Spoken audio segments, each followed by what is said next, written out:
Excellencies, delegates, colleagues, and friends, welcome.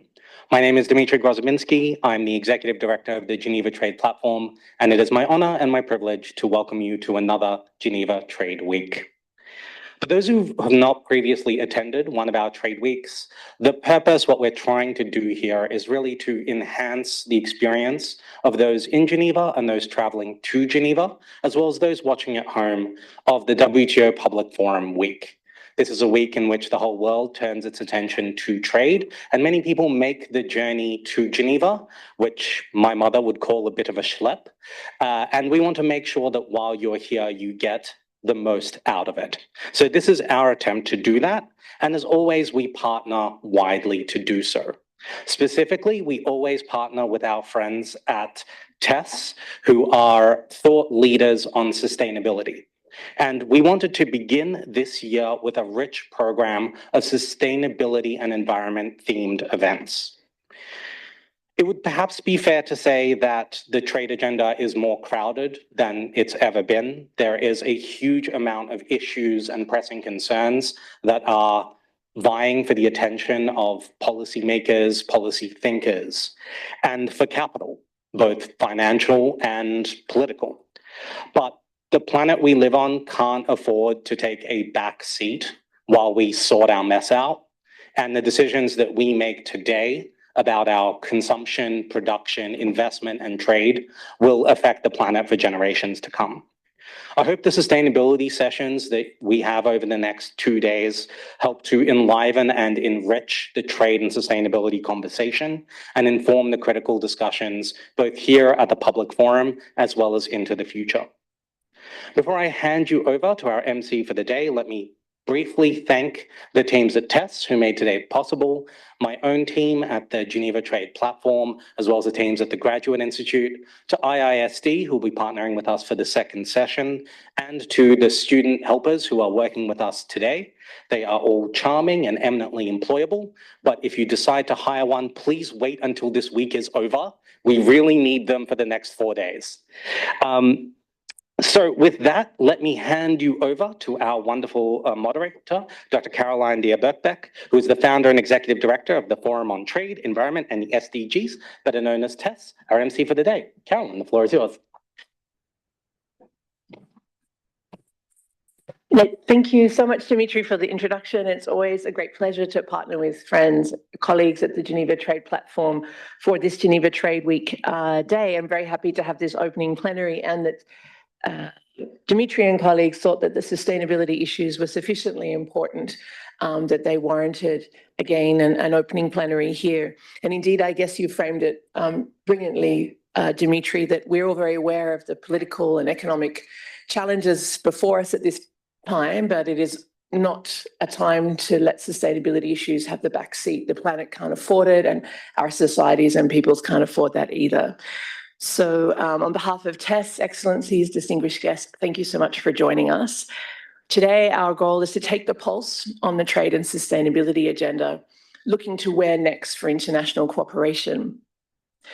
For those of you who don't know TESS, we were established in 2021 to support a global trading system that responds to urgent global environmental crises and supports action on sustainable development priorities. So the starting point for our work is that this will require inclusive international cooperation and action.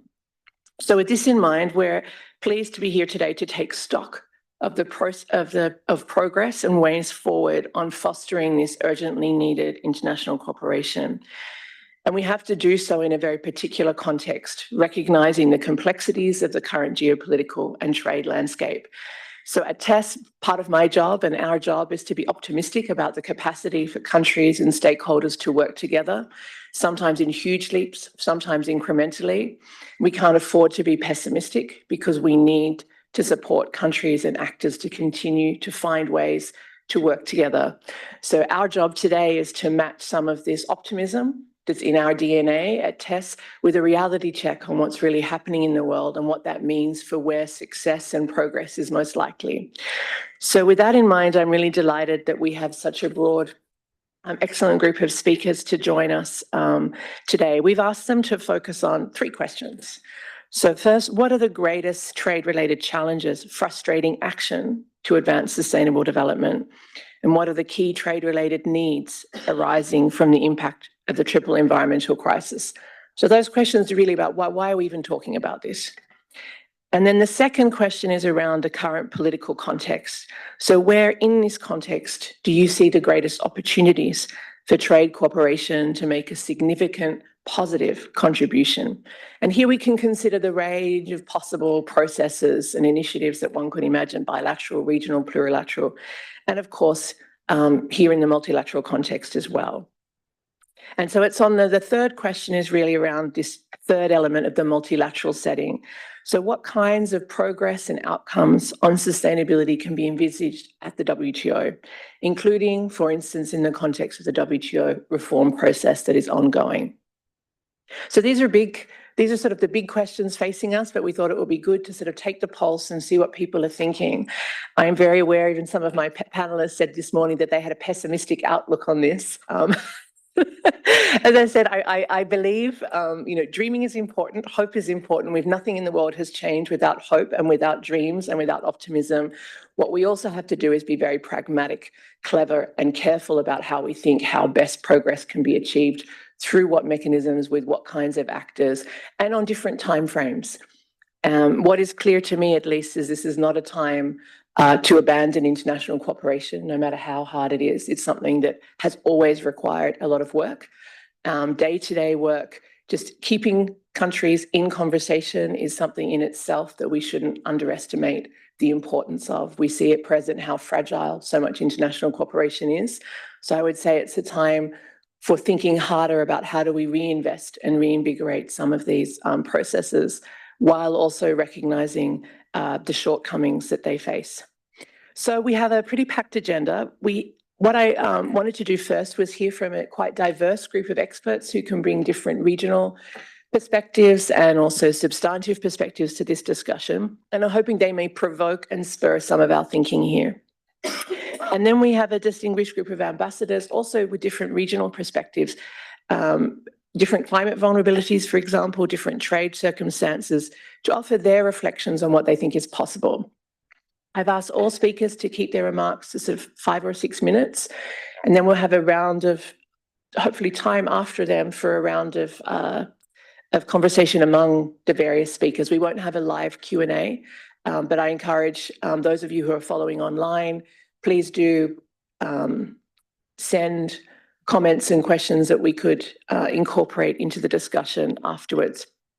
I also want to remind everyone that this is a live event. It's recorded, so it will be available afterwards. So let me quickly just turn to introducing the speakers. We have first Henry Gao, Professor of Law at the Singapore Management University, who landed in Geneva just an hour ago, so a stellar effort to be here this morning.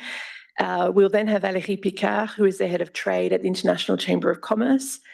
Trevor Sutton, who's Senior Research Associate at the Columbia Center on Global Energy Policy, joining us from New York online at a horrendous time of night or morning. So thank you for your commitment, Trevor, to joining us. We'll then have Gabrielle Marceau, who's known to many of you here as Honorary Professor of International Public Law and International Organization at the University of Geneva, with many years' experience on trade and sustainability, including at the WTO. We'll then turn to Ana Elena Sancho. He's the Associate Director of the Global Trade Alert at IMD here in Switzerland. And then Elisa Tonda, who is Chief of the Resources and Markets Branch at UNEP. And then we will move to 4 ambassadors who will speak with us. The first is His Excellency Dr. Kobo, who is the Ambassador and Permanent Representative of South Africa to the WTO. He'll be joining us in a few minutes because there's an important good news this morning is that the fisheries agreement at the WTO is coming into effect this morning, so it's a great day. I'm hoping some of the ambassadors will speak to that, but a positive development for sustainability and trade and also for the multilateral system. And in that regard, I'm also delighted, Ambassador Bollinger, that you were able to make it and escape that very important meeting to be here with us. Ambassador Bollinger is the permanent representative of Switzerland to the WTO. Then we have His Excellency Mr. Antas, the ambassador from Vanuatu to international organizations here in Geneva. And then Jeremy Green, who's the Deputy Permanent Representative of Australia, also to the WTO. So thank you all for joining us. I'm going to just switch now and turn directly over to Henry to take us off with your reflections. And I will, in my bag, I have a little 5-minute buzzer. And at 5 minutes, I'll let you know, but you have 6. But just so you're all aware. Thank you again. Thank you, Caroline. It's nice to be back to Geneva. In your opening remarks, you talk about the pessimism and optimism. I guess for the past few months, a lot of us in the trade world has been feeling rather pessimistic, right, about the future of trade and the sustainability. So today, let me try to lighten the mood a little bit and point out a few silver linings and intended consequences that may actually advance sustainability and trade. First is relocation closer to consumers. The Trump tariffs are already forcing many firms, both American and foreign ones, to rethink their supply chains. So some are reshoring to the US, while others are nearshoring to Mexico or Canada. The logic is simple. If the US remains the largest consumer market in the world, then producing closer to where the consumers are saves costs and also reduces risks. What's often overlooked is that in terms of the environmental dimension, today, roughly 80 to 90% of global trade by volume is carried by ships, which account for nearly 3% of global greenhouse gas emissions. So if more goods are produced within North America rather than shipped across the Pacific from China and Southeast Asia, that could reduce transport emissions significantly. It's a rare case where trade diversions might also contribute to climate mitigation. Second is the diversification away from the US market. The tariffs have served as a wake-up call for many countries that export primarily to the US. So they discovered that the American market now is risky, and they started to diversify, often towards regional markets around them. So actually, before coming to Geneva today, I was in Ulaanbaatar, Mongolia, for a meeting with the members of the Asia Pacific Trade Agreement, or the APTA. I guess probably not many of you are aware of the agreement, even though the agreement was signed some 50 years ago, but it has remained long dormant. Suddenly, because of the Trump tariffs, this sleepy agreement is alive again. So we see that the members are now discussing in Ulaanbaatar last week cooperation in e-commerce services and investment, areas where some of the members, such as India, have been reluctant to advance in the WTO. So this revival of regional integration could strengthen South trade and build resilience. It also aligns with the broader sustainable development agenda, since diversified markets can reduce vulnerability to external shocks and promote more balanced regional growth. The third and also the last point is rare earths and the supply resilience. So in response to the Trump tariffs, China has imposed countermeasures which include restricting exports of rare earths, which are vital for clean energy technologies and defense. So that has triggered a search for alternative sources in places like Indonesia, Australia, and the US itself. This has mixed implications for sustainability. On the one hand, rare earth mining in China has been notorious for its heavy pollution. If extraction shifts to countries with a stronger regulation and enforcement, such as the US or Australia, environmental outcomes might improve. On the other hand, developing multiple supply sources could also increase the total mining activity, creating redundancy and amplifying environmental impacts. So here we face a genuine trade-off: more resilient supply chains, but potentially heavier ecological footprints. So to conclude, while the tariffs clearly create risks for trade and growth, they also produce unexpected opportunities: more localized production, revived regional cooperation, and perhaps cleaner, if also more redundant, resource supply chains. Trade wars are never desirable, but sometimes may shake up entrenched patterns in ways that can open space for more sustainable pathways. Also, we hope. Thank you.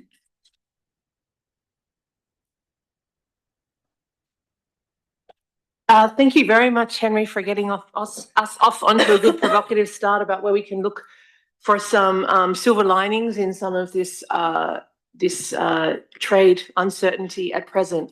I'm going to turn directly now to Trevor Sutton, who's online with us. Might just take a second to patch him in. I'm here if you can hear me. Brilliant, we can hear you. Good morning, Trevor. Good morning. It's such a pleasure to be here. I'm sorry I couldn't be there in person. I have a workshop in Washington tomorrow, but I will be in Geneva on Thursday and Wednesday in case anyone has intense disagreements with which I have to say, in which case, please come find me and be nice. But and it is about 5 a.m. here. So I do apologize if I've fallen a little short in the standards of coherence I set myself. But it's great to be here. I guess I have the somewhat easy job as someone sitting in the United States of observing some of the challenges facing the trade and sustainability interface right now. As I'm sure not lost on you, we have seen an administration that has evolved not simply for being hostile to the renewable project, the clean energy transition project in the United States, and hostile to the norms of the international trade system as they've existed for some time, but also is now seeking to leverage its newfound powers to impose tariffs on partners for virtually no justification at virtually any moment, to in fact try to further an anti-renewable energy, anti-clean transition agenda in the wider world. We are seeing that, for example, in its response to the IMO net zero declaration. It may, if you don't follow that space, you may have missed that the United States is threatening tariffs. It is threatening visa cancellations. It is threatening port fees on any country that endorses or participates in that scheme to bring greater sustainability to a sector that has long flown under the radar as a significant contributor of anthropogenic emissions. I'm sure many in this room have also observed that its position in the plastics treaty has grown hostile, and it has thrown its lot in with the fossil fuel producing countries in seeking the weakest possible or no possible regulation of production and trade in plastic materials. And then finally, in its efforts to produce deals, quote unquote, that are sort of neither fish nor flesh nor fowl, I suppose, for those of us who are more familiar with FTAs and other sorts of economic and trade partnerships, to insert mandatory purchases of fossil fuel goods from the United States as a condition of the tariff reductions or other terms of the deal. We saw that in the US-EU deal, and I don't think that will be the last time. So that obviously poses some pretty significant challenges to, I think, building a global trade system, certainly one that includes the world's largest economy that is aligned with sustainability goals.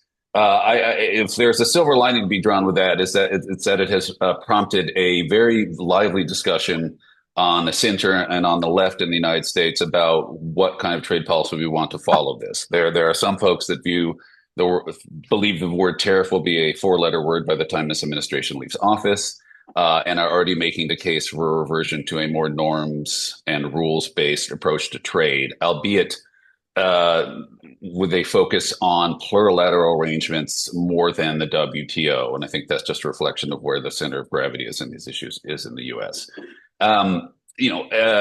There are also pockets of hope. Even within the Republican Party in the U.S., there's a senator from Louisiana who has, for the second time, introduced a kind of border carbon adjustment mechanism, albeit one not linked to a domestic carbon price, but that is nonetheless trying to follow the EU in better internalizing the social externalities of carbon emissions and the price of traded goods. Where I see broader opportunity personally is that in the face of a revisionist United States in the trade space, I think this is prompting more creative thinking about what kind of plurilateral and bilateral partnerships countries can pursue among themselves that are more sustainability and climate centered. I am, of course, very encouraged by the ACCTS that New Zealand, Costa Rica, Switzerland, and other countries have pursued. I have my skepticisms about how that model could be applied more broadly, but I think it shows a degree of creative reflection about how climate can be centered in a trade arrangement. I think that it hopefully will open up, I think, more creative thinking around the use of open plurilaterals at the WTO as a way to sort of address some of these difficulties about changing countries' initial commitments to the WTO in a very changed world. And about potentially reviving an environmental goods agreement, potentially one that is more focused on the challenge of climate change and clean energy goods. And finally, I feel optimistic that for all the upheaval in the trade space, there has been, I think, it has, I think, made people a little bit more creative in thinking about how to structure trade partnerships other than conventional FTAs in a way that advances sustainable development goals. And here I'm thinking about looking at trade not simply as a mean of reducing barriers to trade, but also as a way of expanding the policy space, particularly of developing countries to pursue climate-aligned industrial policy, which, according to a lot of academic literature, is more likely to deliver the sort of level of emissions reductions we need rather than simply tariff reductions alone. So I've probably gone over 5 minutes there, but happy to take any questions later or if anything I have said strikes you as outlandish. Again, please come find me in a few days. I'd love to chat.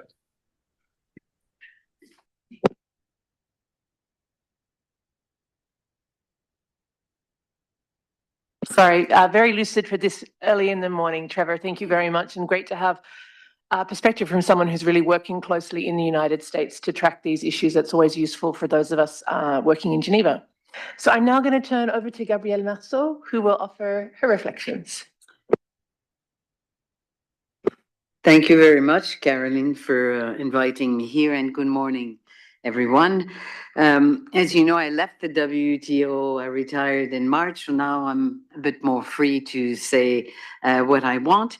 I think Caroline mentioned that I was pessimistic. I am, and in the first part, I'll follow a little bit what the previous Trevor speaker said, and my conclusion will be that it's half and half. So I woke up this morning and I saw that I think Switzerland just signed a carbon agreement with, I think it's Norway or Denmark. So I thought, oh, at least some countries continue. But I had a dinner not long ago and someone from WIPO said they committed not to refer to the goal, Sustainable Development Goal, because it's not in their treaty. I heard the same from World Bank that they committed not to use the word climate in their publication. So, of course, I read this week in the Financial Times where US threatened that all the EU sustainable regulation is basically only restriction on trade. So this is what is discouraging after 30 years of efforts to integrate trade and environment. And my first point is that we should not underestimate how serious, aimed, dangerous and sad the situation is in the current context. Now, is it fatal? It means more work on environment per se. That is more work to prove and bring evidence that dealing with sustainable trade will help human beings, that dealing with sustainable trade will help trade. Maybe less perfect agreement. I used to tell my students, all these new mini deals and GSI, you can be very rigorous and say this is not proper legally, but you can also look at it, and it's going to be the only way out, I think, for some years, as efforts to push an agenda and develop wording mechanism that will be used voluntarily in regional trade agreement or otherwise. But we should not associate the rule of law with anything against flexibility.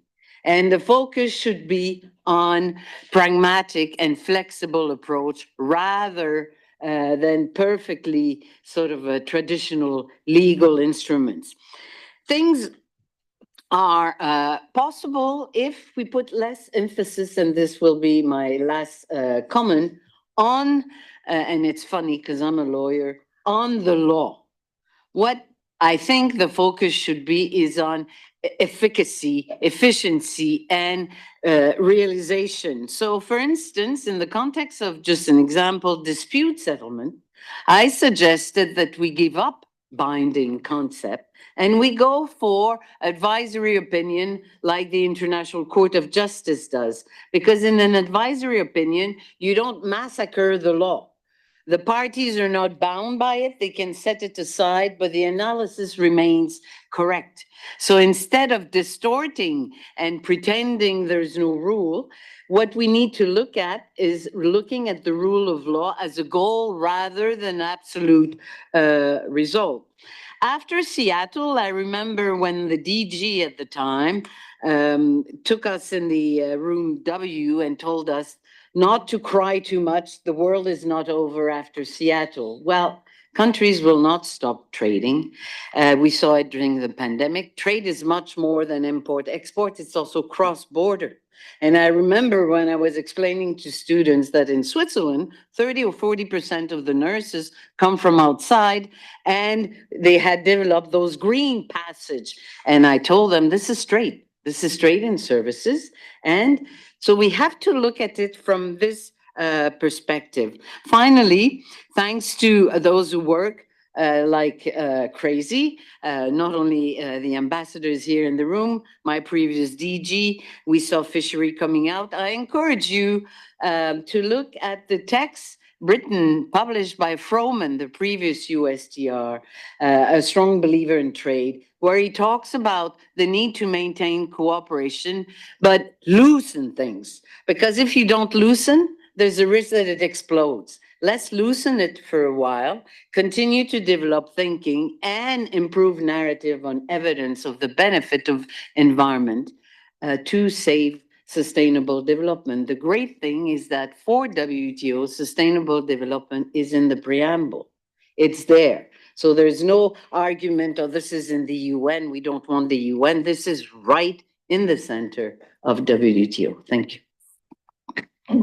Thank you very much, Gabrielle. Really delighted to have your insights. And I think indeed, I probably shouldn't have characterized you as being pessimistic per se, but I think this is the challenge we face, is how to remain optimistic and forward-looking while recognizing that the situation is dangerous and sad, as Very you said. dangerous. So that's a good framing for some of the discussion going forward. So I just wanted to acknowledge quickly, Ambassador Kobo, thank you for joining us. We're just moving through the first part of the panel, and then we'll move over to you. So I'm going to turn next to Ana Elena Sancho, who's Associate Director of Global Trade Alert, which many of you are probably aware of as an amazing resource for the trade community. Over to you. Thank you, Karen, and good morning, everyone. So we meet today in a moment where trade and sustainability are caught in a paradigm shift.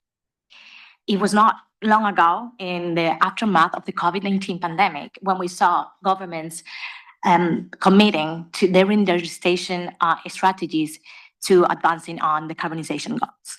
However, today what we're seeing is that the world is changing and we're going in a different direction. Geopolitical concerns and national security are taking over and dominating the trade agenda. So what this is making is that it's pushing sustainability to a second place. I think that the greatest challenge we are facing today is to ensure that sustainability is not being pushed down the list of priorities when it comes to the trade agenda. And so, since this panel is about setting the scene, I thought I would share with you some trends that the Global Trade Alert team has been actually seeing in the last few years. And let me start first with climate change. What we've seen is that after the invasion of Ukraine, and then later with the growing US-China rivalry, things have been moving away from the sustainability agenda. And this has culminated with the new Trump administration, as everyone here is saying. Just to give you some facts, what we saw is that if we compared data from 2024 with that of 2025, and we focus on government rationales related to climate change mitigation, the data shows that in the last year, there's been a drop of 70%. Then, if we look, on the other hand, at national security, governments are really justifying the adoption of trade policy on these grounds, and the numbers have increased by 128%. So, it's okay, don't worry. I'll continue. I think this is actually a very good point. And so if we think now, we move on to pollution, I also would like to think about or give you some trends on plastic trade.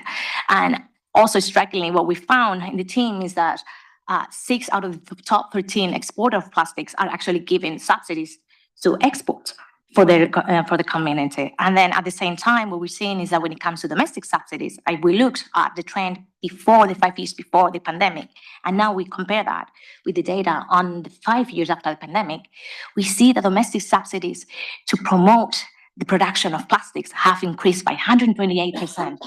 So it's also a very big increase there. Unfortunately, also when we looked at biodiversity, we were also a bit shocked by the lack of activity related to this topic when it comes to trade policy.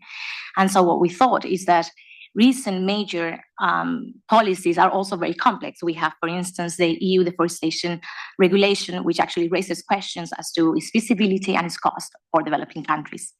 So yes, I'm giving you a bit of a very doom scenario, but I want to close with some positive notes in this direction. I think that, yes, there is a big challenge. I think everyone here acknowledges that we need to make sure, and the whole community needs to work to ensure that sustainability is not left behind when it comes to the trade agenda. But at the same time, as Gabrielle just said, I think there's an opportunity for everyone if we embark on pragmatic cooperation and we embark more on the idea of coalitions of the willings. We've seen already that this is working when it comes to critical raw materials, when it comes to even subsidies on plastic, right? So hopefully we will be seeing more of this going on, and we end up with, sustainability not being left behind. That's all. Thank you. Thank you very much, Anna. And it would be great to maybe at the end we can show people where we can get the link to some of the data that you will produce on looking at the rationale. Go ahead. Definitely. Okay, super. I'm going to turn now to Elisa Tonda from UNEP to provide her remarks as well. Thank you, Elisa. Thank you very much, Excellencies, ambassadors, colleagues, friends. It's really a pleasure to be here today and have a discussion on this subject that I would really want to twist from the positive and constructive side. In the moments where we're discussing now, our organization, UNEP, is at the center of discussing its new medium-term strategy for the next 4 years. And the core of it, and Caroline, you had alluded to at the beginning, to the triple crisis of climate change, nature loss, and land degradation, pollution and waste being what we are working towards addressing. And frankly, I don't see this challenge being successfully addressed unless we add on the table the ingredient of a trade that is helping us address those challenges and is helping us moving forward in achieving sustainable development objectives at the same time. We are starting from a viewpoint where, for many of us working on those challenges, we do perceive a misalignment of objectives when we compare when some of the environmental policies are heading to, some of the industrial policies are heading to, some of the trade policies are heading to. We are still seeing, and some of the recent reports coming out are still very clearly highlighting that for many environmental goods, solar technologies, solar panel, wind turbines, or more sustainable alternatives and products, they are faced with higher tariffs compared with less sustainable alternatives. We are seeing that the flow of secondary materials in the economy, according to some of the recently produced studies, are actually decreasing in percentage rather than increasing.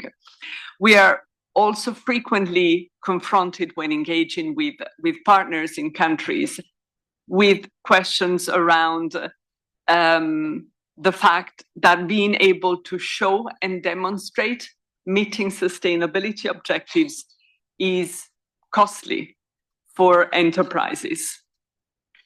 There have been some allusions to the current geopolitical tensions and how they are affecting the willingness to invest into more sustainable alternatives.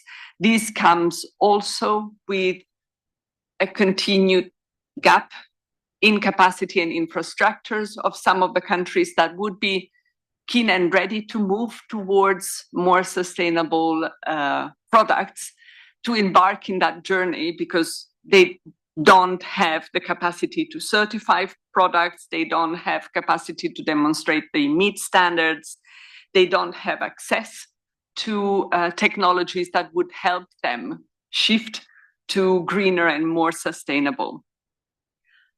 But in that context, what we keep on hearing is a strong call to really address those challenges, a strong willingness to be at the forefront and continuing on the ground to find solution.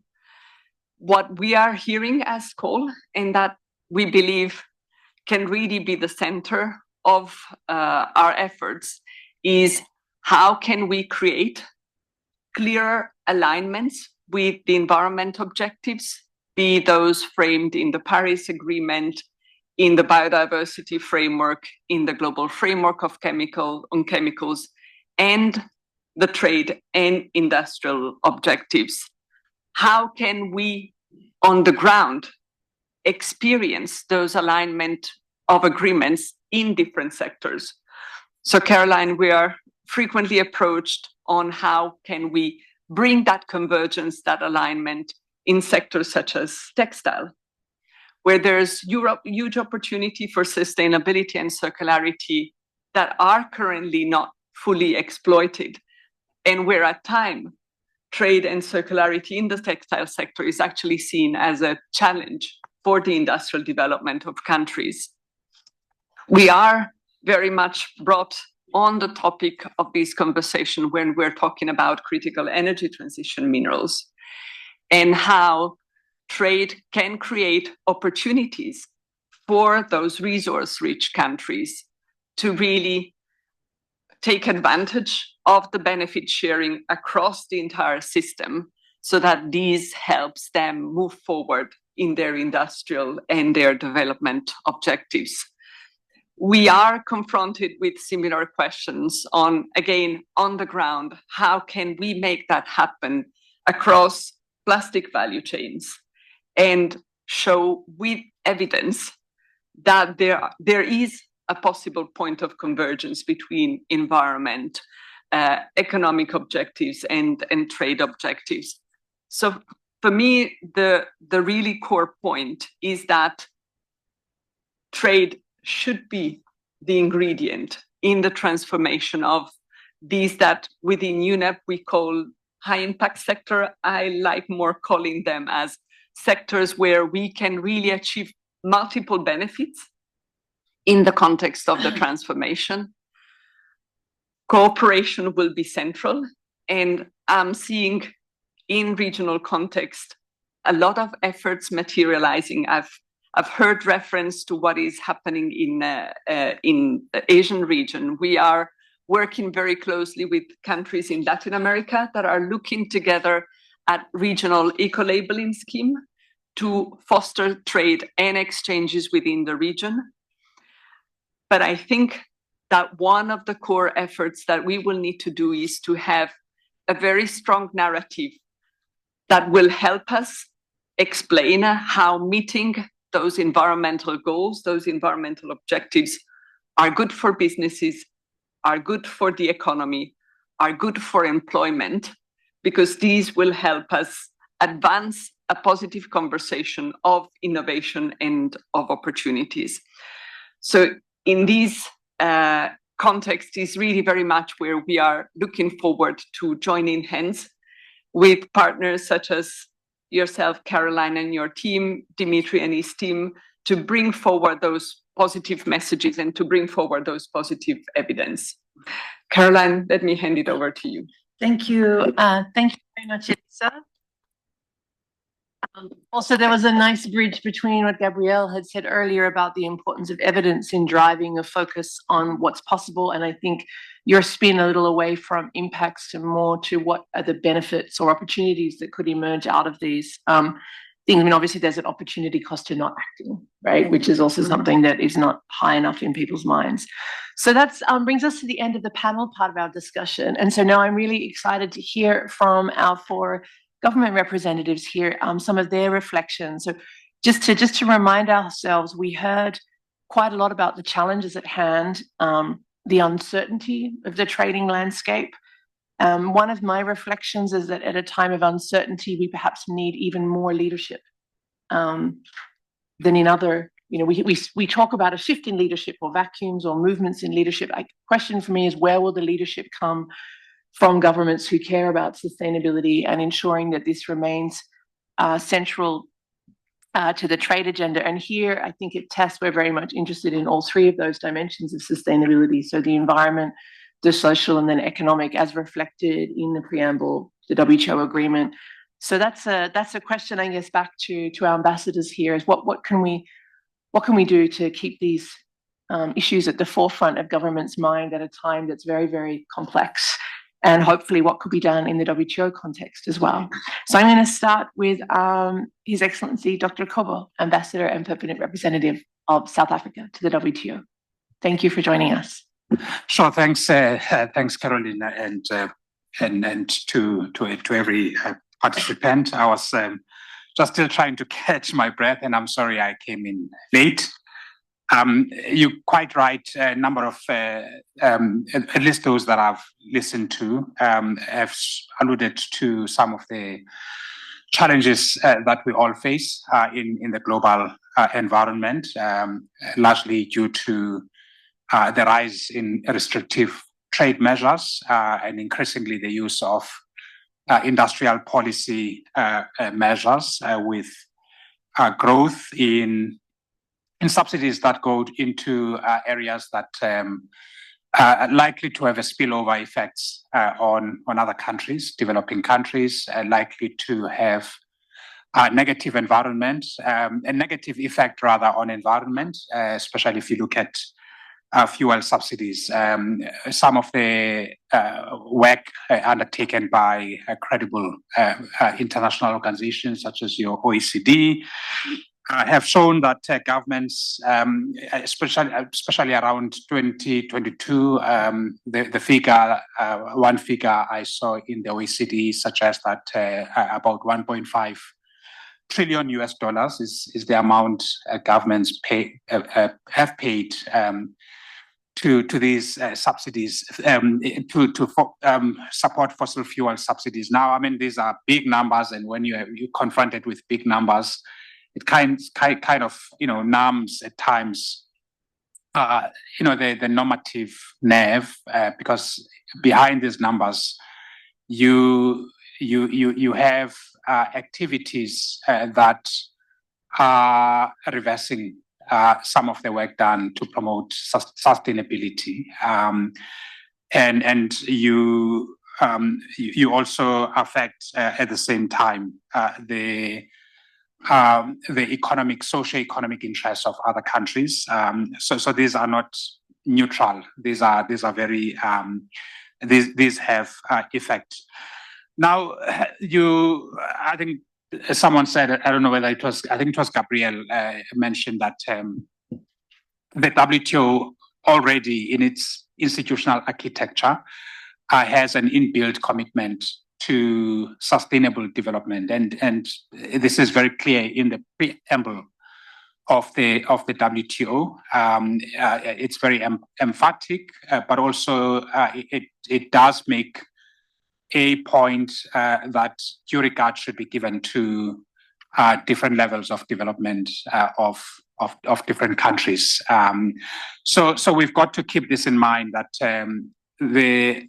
there is a shared goal to promote a better co-reinforcing in a positive way a relationship between trade and environment to achieve some of the climate objectives that we all believe in, but also the fact that rather the reality that countries are at different levels of development. They have different capabilities, they have different fiscal capacities to compensate the losers. So this oftentimes is almost heard as if it's a trade-off. It's a complementarity that these things go together. Sustainability has three pillars: environment, social, and economic. At the WTO, quite a bit of work has been undertaken, and I'm not going to take a lot of time here. My colleague, Ambassador Erwin Bollinger, and I'm not saying this because it's here, it's in my notes. He's championed the Environment Week. And I think he's made that program very vibrant. I have participated in some of the sessions, but also sat in one of the meetings of the city, the Committee on Trade and Environment. And this is a ground-up process where members themselves identify what it is that they want to talk about during the Environment Week. and it's attract delegations from capitals. My capital has not participated as yet, but I'm on their case. And I've met participants from all over the world, which suggests to me that the discussions on trade and environment are very important in the WTO. However, we still, I think, a long way to go. And maybe before touching on this, there are specific areas where I think there are overlapping interests between governments, civil society, and industry, especially if you think about interoperability of standards. And here, the example is that of the carbon border adjustment measure. Some of the concerns, or some of now, with the spillover, possible constraining spillover effects of measures that are undertaken in one jurisdiction but have extraterritorial effect. Some, they concern development. Others are very specific to environment. My own take and what I think is missing is that we have not yet established in the WTO context a rulemaking negotiating platform on trade and environment. And this is very difficult, and it's going to be more difficult under the current geopolitical environment, characterized by trade frictions among nations. But it's something I think we should keep on trying to promote. There are also related areas that, for an example, early this year, Brazil championed sustainable agriculture. So there are questions of sustainability as they link to agriculture and trade. They also linkage with elements that are of immediate effect to many African countries and many developing countries around the world, which is sustainability, agriculture, and food security. So I think, personally, this area is very ripe for a more focused discussion at the WTO to identify areas where we could, and the word rulemaking is pretty strong, and I share the point made by Gabriel early on about thinking about the tension between hard law and soft law in the WTO, or hard decisions, hard agreements versus enabling type agreements. So I think this is a space where possibly there could be an opportunity for us to have a shared conversations about what we can take forward as the WTO members. Thanks. Thank you very much, Ambassador, and for taking up this idea. I like the idea of enabling agreements and hard agreements. That's maybe a useful framing going forward as well. Ambassador Bollinger, over to you, please.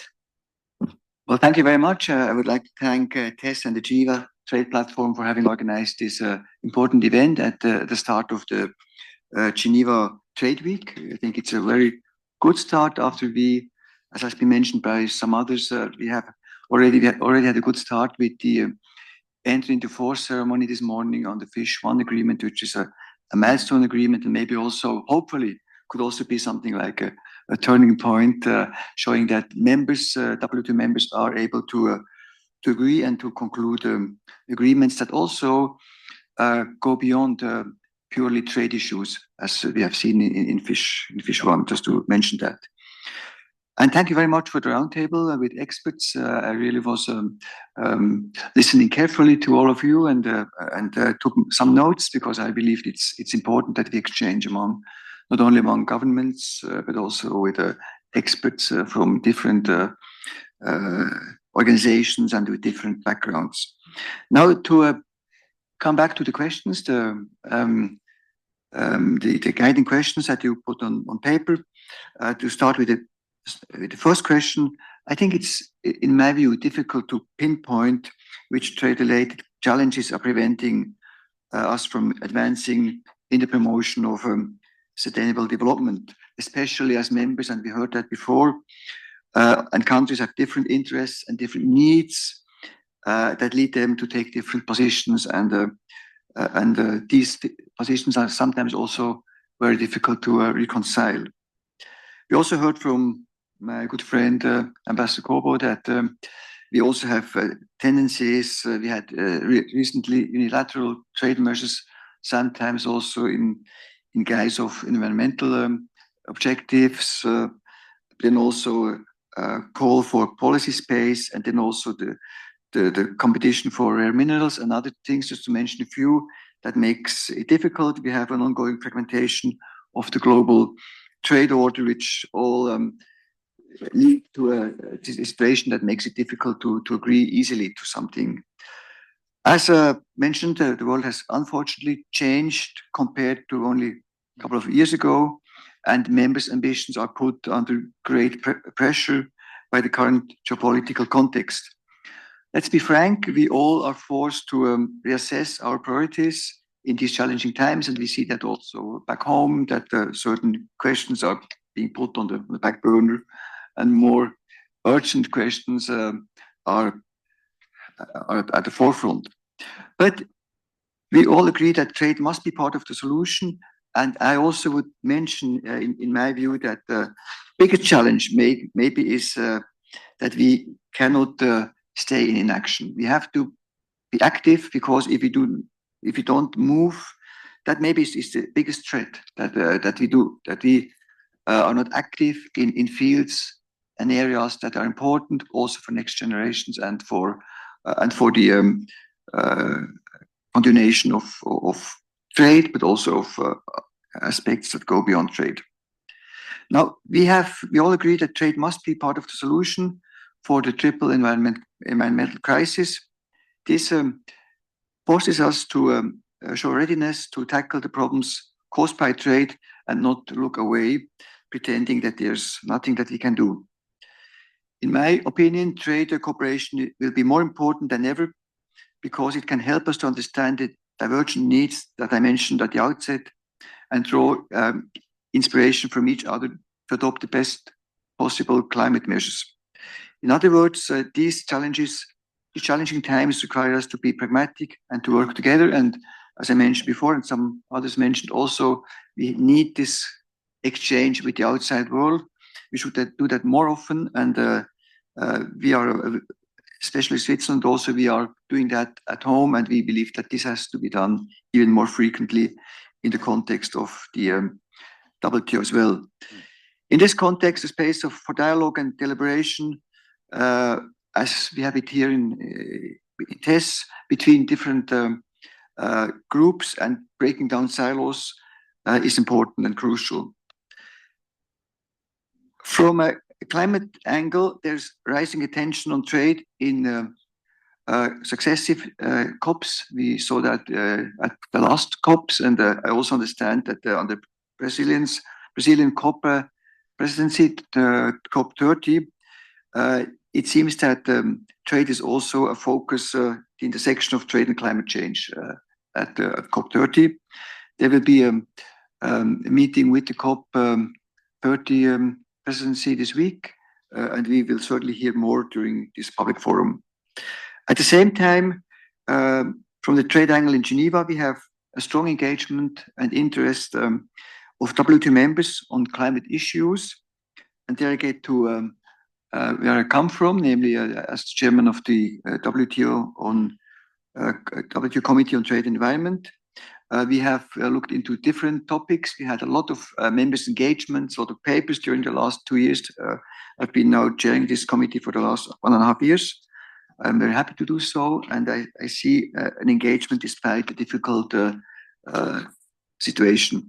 We had, among other work that we undertook in the Committee on Trade and Environment, thematic sessions on different topics that we choose together. One of them was were the topics on trade-related climate measures. We had two specific thematic discussions, especially on methodologies that are used to measure emissions embodied in products.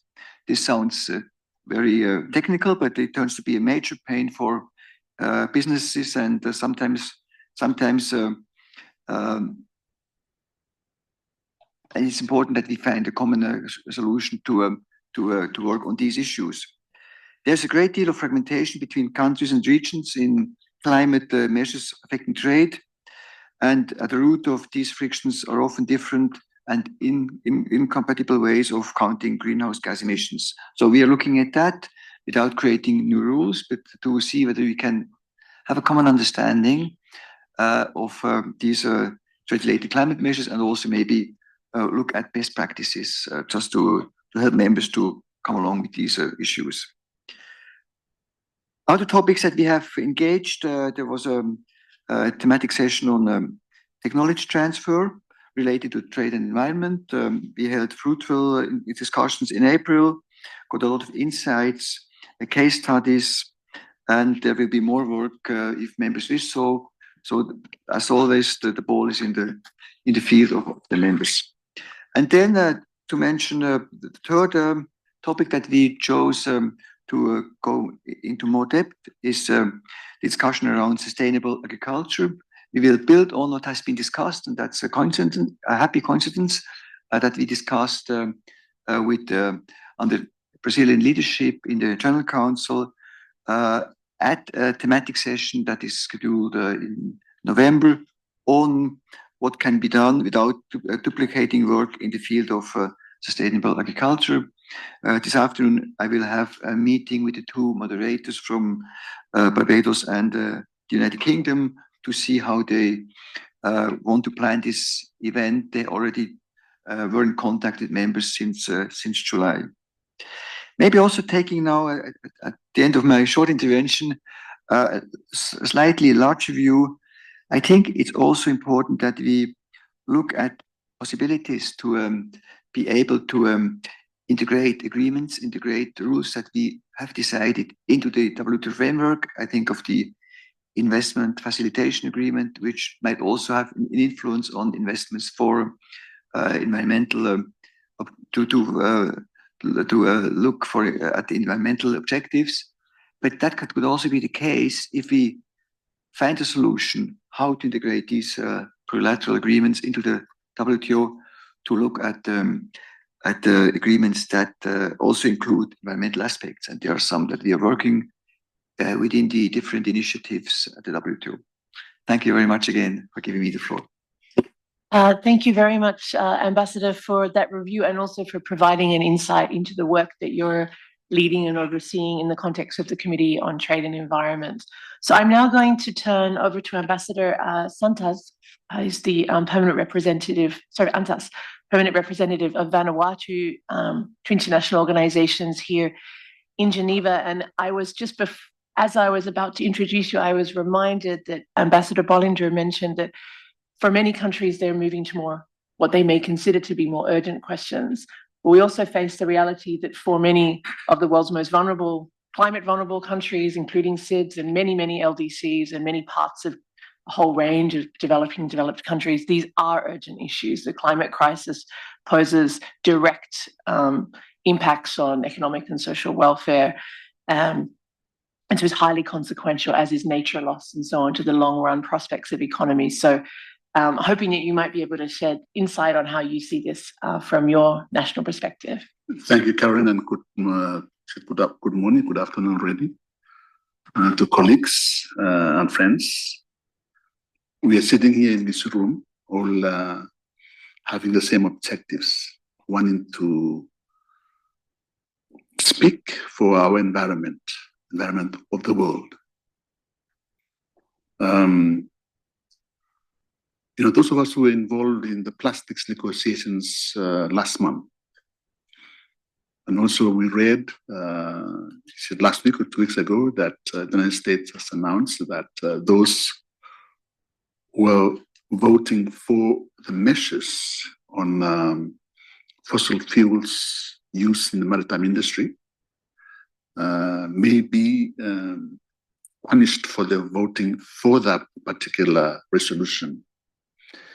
So we can see that on the issue of environment, particularly in the fossil fuels, which we know contribute big time to our challenge in the environment space, there is a huge influence in the way we do our work at the multilateral level concerning our environment. And we were reminded by Elisa on the three issues on climate change, nature laws, and land degradation. But I want to speak today on the challenge of climate change and trade and sustainable value chain. And I want to, when I speak on this topic, I want to bring us together today, namely taking the pulse of trade and the sustainable development agenda. What is the next step for international cooperation? The first thing that came to mind was climate change and the ICJ advisory opinion that was recently released on the 23rd of July. One might wonder, what has this got to do with our topic? This is a very good question, and it has a very simple answer. Because one, sitting here today on behalf of the Republic of Vanuatu and many countries in the world, whether you're developing, SIDS, LDC, we all have a long history of being at the forefront for advocating for climate justice and international cooperation in the face of existential threats posed by climate change. Every year, our economies face devastating impacts on homes, infrastructure, and livelihoods. Our agriculture, fisheries, and tourism, the pillars of our economy and the backbone of our food security, are at risk. Climate change is not just an environmental issue, it is an existential threat. Small island states like Vanuatu contribute minimally to global emissions, yet we bear the disproportionate risks. And as I said earlier, in July, the International Court of Justice issued a landmark advisory opinion affirming that states have a legal obligation under international law to combat climate change and to protect both current and future generations. This unanimous decision underscores that a clean, healthy, and sustainable environment is a fundamental right. And I started off my presentation by saying that the issue of plastics and fossil fuels, I'm saying again that those countries, our friends, who are not taking that responsibility, in our view, the ICJ's advisory opinion is that you have to take responsibility for your actions or lack thereof. Now let's return to today's topic. I took the time to talk about climate change and the ICJ advisory opinion because trade is essential to our survival and development. But it is increasingly threatened by the effects of climate change. Disruptions to transport, high shipping costs, and the limited infrastructure make access to global markets challenging for small island nations. We urge the international community to adopt fair, inclusive trade policies and recognize the vulnerabilities of SIDS, including technical assistance, preferential access, and support for climate resilient exports. Trade must not just be about growth, it must be about sustainability and resilience. Building sustainable value chain is critical. We are committed to climate smart agriculture, sustainable fisheries, and renewable energy solutions. By investing in these areas, we can protect our environment, create decent jobs, empower women, and preserve our culture. Our approach is not only about economic development, but it is about creating value chains that respect the people and the planet that we live in. We also recognize the need for international cooperation. Partnership in technology transfer, investment, and capacity building are essential to enable seeds to develop resilient, sustainable, and inclusive value chains. These partnerships must prioritize local communities, ensure gender equality, and safeguard traditional knowledge and biodiversity. Climate change, climate action, trade, and sustainable value chains are not separate agendas. They are deeply connected. By investing in renewable energy, physical infrastructure, sustainable agriculture, and eco-friendly fisheries, we can turn climate vulnerability into an opportunity for resilient development, economic growth, and sustainable future. We heard this morning, Ambassador Musigi has just come from WTO. The Fisheries Subsidies Agreement is coming into force today. Hopefully, it's already in force as we speak. But phase 2 of the Fisheries Subsidies Agreement, as my colleague Jeremy was just telling me, needs a lot more work. And the work lies ahead of us. So with respect to the question 2 that you posed here, and I refer the question, in the current political context, where are the greatest opportunities for trade cooperation? We heard some of the challenges earlier this morning. And I would like to say that multilateralism, the WTO or the UN, is being threatened now as we speak. Vanuatu is a small island state. We depend on the multilateral system. We want it to work. And we call on everyone to support the desire for multilateralism to work. Because we need it, we need the rule of law, we need the issue of transparency and predictability, or we can fall back to our own bilateral or regional agreements. For some from Vanuatu, from the Pacific side, we have a good agreement amongst ourselves, Pacific Islands, as well as with Australia and New Zealand and the PESA Plus, which we value those agreements very much. They're a very valuable part of our work at home. We stand ready to contribute, to share our experiences and collaborate, but we cannot do it alone. We need a global solidarity, predictable climate finance, technology support, and fair trade frameworks that allow vulnerable nations to thrive. Colleagues, the challenges are immense, but the opportunity is clear. Together, we can ensure that vulnerable nations like Vanuatu are not left behind, that our value chains are sustainable, and that our people have the resilience to face a changing climate. Let us act with agency, fairness, and solidarity so that together we can build a resilient, sustainable, and just world. Thank you.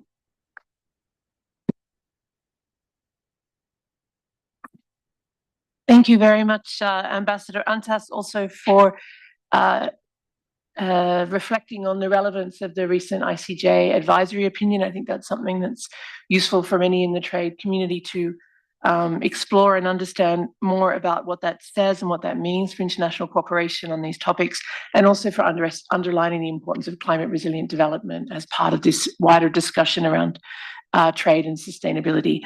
I'm going to turn to our final speaker, Jeremy Green from the Australian Mission to the WTO. Over to you. Thanks to all the speakers, to the experts, and to the ambassadors who've spoken before me. Advantage of being the ninth speaker, I suppose, is that I get to reflect on what others have said and try and respond. But it also means I was busy crossing out things so that I didn't repeat what others have said. So I'll try and do my best in the following 5 minutes to add some value to this conversation.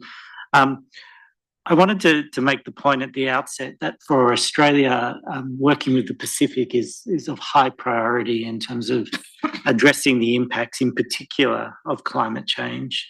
And for us, that means a commitment to achieving our emissions reduction target and stepping up global action to assist us to do so. You know, as many would be aware, Australia, together with the Pacific, is bidding to host the next COP after Brazil, and we're committed to that bid. It's recognition that the Pacific is, in fact, in the front line of the current crisis. For the same reasons, we were pleased and proud to join the Pacific in co-sponsoring the Vanuatu-led UNGA resolution requesting the ICJ advisory opinion.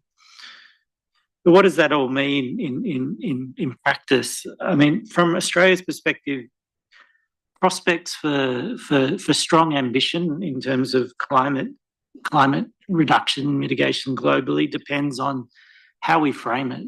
There are many ways of framing it, and Ambassador Antas has pointed out the challenges and the issues around livelihoods, the existential challenge for not just Pacific, but for other developing countries. But we also think it's useful to frame it based on economic opportunity. So from our perspective, climate change mitigation and the transition to net zero presents real economic opportunity for members, WTO members, but countries more broadly. In other words, our policy approach to these challenges can boost both economic and trade competitiveness, as well as delivering on climate ambition. Carolyn has heard me say a few times and hates me saying this about the need for coherence in this space, but the reality is that we do think that we can have our cake and eat it too if policies are designed carefully. We have progress this through bilateral and regional engagements, including through green economy agreements with Korea and Singapore, amongst others. But it's clear that multilateral and broader plurilateral efforts have a key role to play to scale up the sort of action that we are looking for.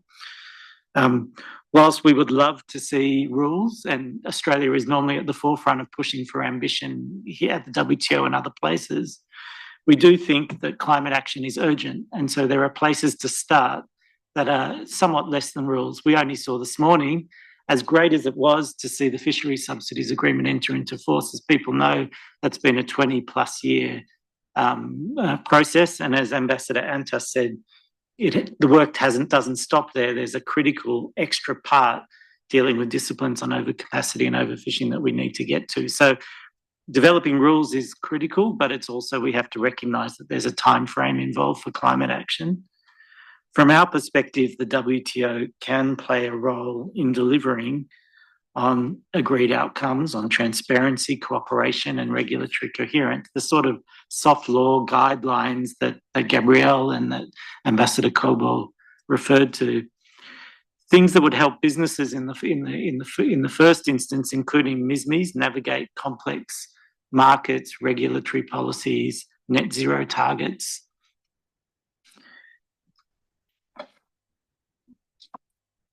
This is not going to be easy. But at the end of the day, we have to recognise that more and more climate measures will inevitably impact trade, and more trade measures will inevitably impact climate. It's not surprising, trade measures carry embedded emissions. This is why, from our perspective, a key area that we think is feasible before MC14, before the 14th Ministerial Conference, is prospective international cooperation on developing non-binding guidance on methodologies for measuring embedded emissions. And that's something that Ambassador Bollinger mentioned earlier.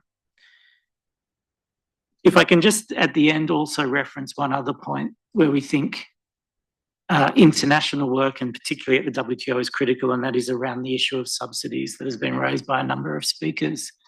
We heard about the fish subsidies agreement, we've heard about plastics and about fossil fuel subsidies, but let me also add, as you would expect, agricultural subsidies to the mix.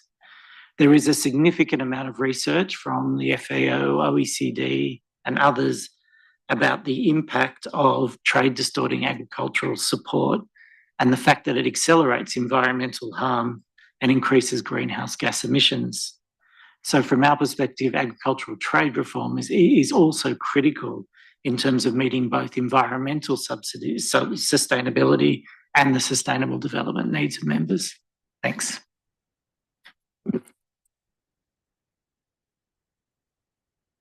Thank you very much, Jeremy, and thank you for helping us to conclude with some very concrete ideas or updates on ways forward that members are thinking about on some of these topics in the WTO context.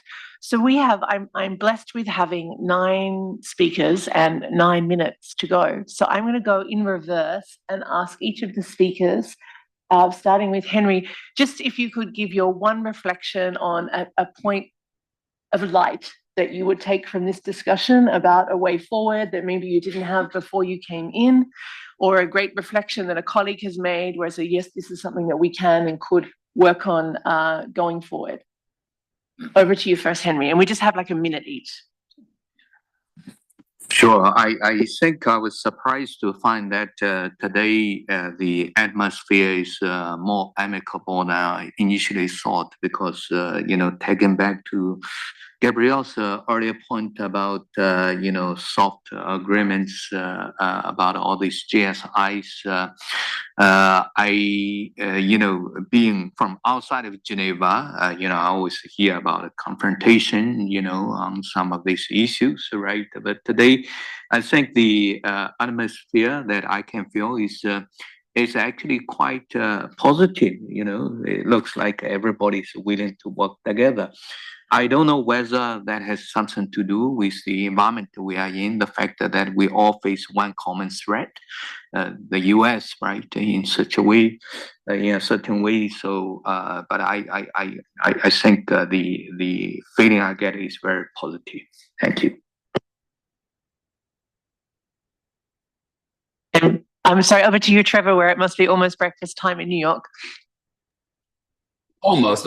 Yeah, I can't wait till my partner's alarm goes off and I can make some coffee. But I am similarly heartened, and actually, Henry, really, you beat me to the punch.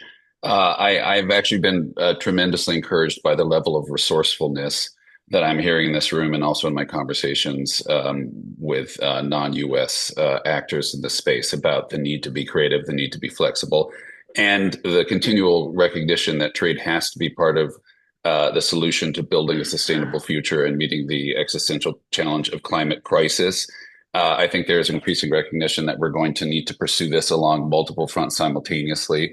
At the WTO, I was encouraged to hear Ambassador Bollinger's focus on interoperability, particularly when it comes to measuring the embedded content of carbon. I think that's going to be really important. But I was also encouraged to hear about the various plurilateral and bilateral efforts going on to incorporate climate-aligned trade norms into what we might call a somewhat fragmented architecture that could nonetheless, I think, be built up into a future global architecture that is more fit for purpose. So I'll stop there. Thank you very much, Trevor. I'll go next to Gabrielle, please. Thank you. I don't have much to add. I was quite impressed by the intervention of the 4 governmental representatives and those before. I would only emphasize 2 points. One that was already made, but the need for soft cooperation, but also with all actors, and I would say in particular business, because when it will be time to push US or other non-strongly interested participant, the business can help smaller government convince bigger government, and can help also demonstrate, or what I was calling for, my second point, evidence that dealing with climate will bring money. Dealing with climate will facilitate business and will help, of course, sustainable development, but it is a real issue. It's not just because we love flowers and we love environment, it's because we need it to survive and expand economically. Thank you. Thank you, Gabrielle. I go to Anna and then Elisa. Thank you. So I was also very impressed, and I take it that, these positive outcomes that we're talking here. I think, yes, of course, there's this geopolitical context, brings many challenges, but as we're seeing here, there's commitment and intention towards advancing in the sustainability sphere when it comes to trade policy. So I also really liked all these comments on the pragmatic approach to achieving soft agreements, and this also in the idea of also bringing together many actors. So it's not just about governments negotiating. No, it sometimes might take long, but it's also maybe we've seen also initiatives at the city level. Mega cities are also betting on sustainability. We see firms. So we actually managed to get many stakeholders involved in the discussion. I think many more small agreements will be made, but this will contribute gradually to more progress in the area. Thank you. And I think that one of the aspects that was not crossing my mind before being here is that one of the options in the complexity that we're living might be that we freeze. While what I've heard today is that actually it's that same complexity that triggers us to maintain ourselves active. And maybe in different ways, in creative ways. But this is something that stayed with me from all the interventions, Caroline. Thank you, Elisa. So I just wanted to offer just a minute each to each of the ambassadors, and I'm sure you have busy schedules, so then we'll need to close. But maybe starting with Ambassador Cobo. No, thanks, Caroline. This should be very important for us to be here and to listen to the different views because we exist in this cloistered space in the WTO where we listen to our own voices. I think I agree with the points made by colleagues who try to, because this will have to find a way of going back, and I think your platform does provide a soft landing for some of these in the sort of discussions that happen, the thematic discussions that happen, and can't agree more with Jeremy. On that we can do something in the WTO. We don't need to launch an environmental round to have serious conversations on the intersection at the intersection of trade and environment issues, things like your transparency measures, sectoral issues. Some could relate to shared standards, methodologies. Building on the conversation on sustainable agriculture, some of the things that Australia has come up with are very interesting on environmentally harmful subsidies. The circular economy practices, there could be many possibilities of specific real aspects over which there could be convergence on shared interests, because these are public goods in a sense. So let me leave it at that. Thanks again for the opportunity. Thank you. Ambassador Bollinger, please. Thank you a lot. And first of all, thank you for this very meaningful and very constructive discussion we just had. And I learned a lot by the experts and also by colleagues.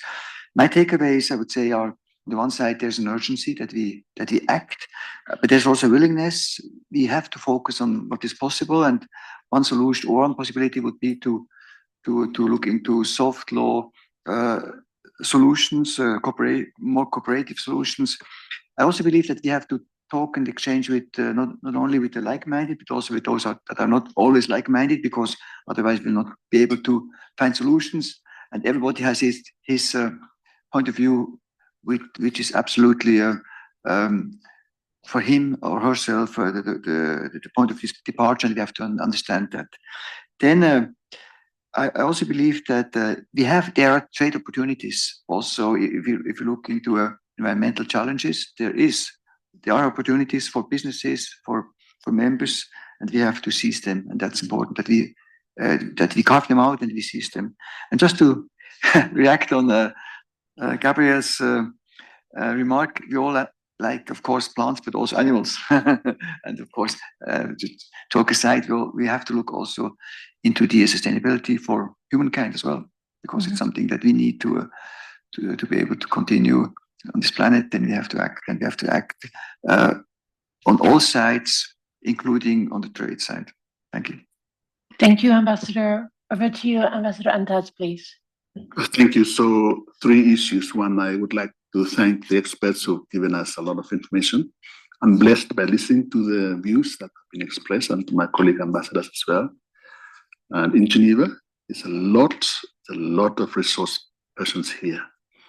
Some of the best resources you have in the world live here in Geneva.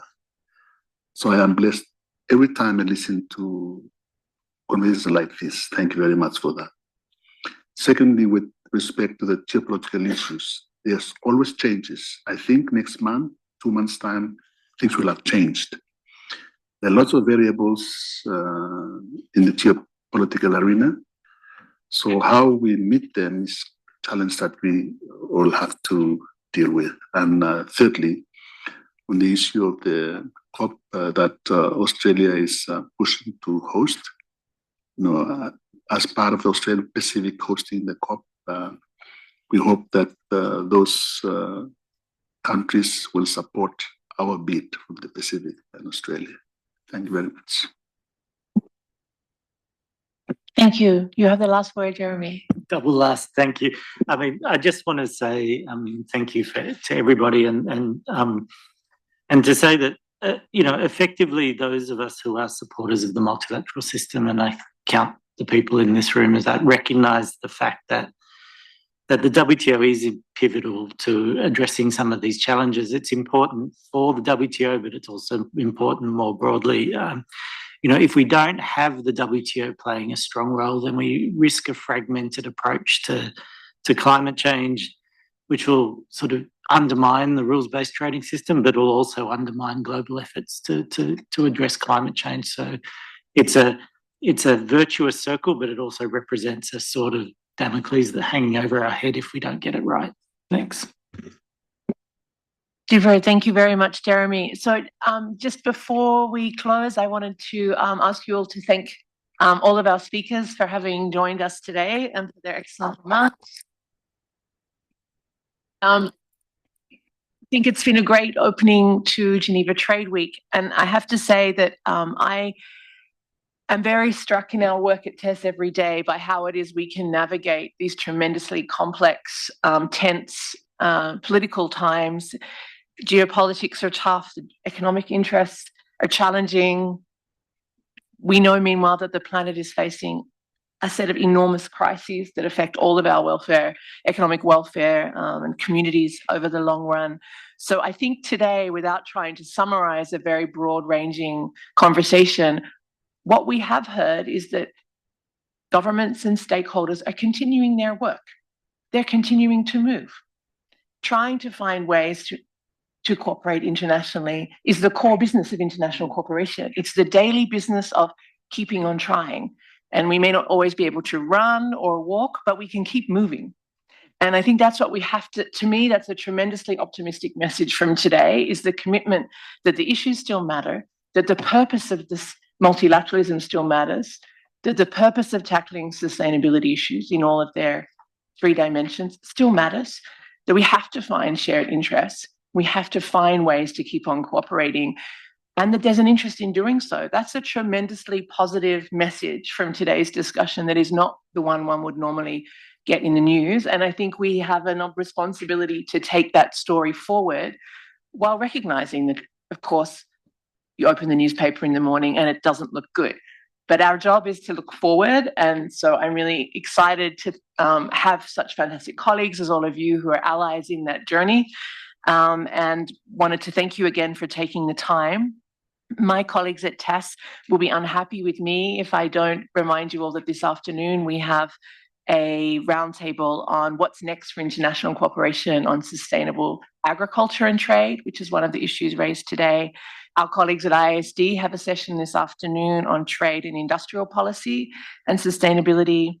And then tomorrow we have roundtables on water, trade and sustainability, on circular economy, and on net zero pathways, looking at different sectors and how developing countries will be impacted by the shift to net zero in those. On Thursday, we'll be launching a new publication on accelerating progress on climate, nature and sustainable development with WWF, which was an effort to sort of come up with the new approaches to the trade and sustainability discussion, bringing in one of the largest environmental players in the world. And then if any of you are interested in points of view that some on the panel have expressed here, I would note that on our Synergies platform at TESS, we have published expert views by, I think, almost all on this panel around different aspects of the trade and sustainability issue. So that's all from us. Thank you again for taking time to be with us today. Thank you those who joined online. Thank you to Trevor for being up in the middle of the night. And a big thank you to our friends at Geneva Trade Platform and Dimitri and colleagues for making this possible. Thank you very much.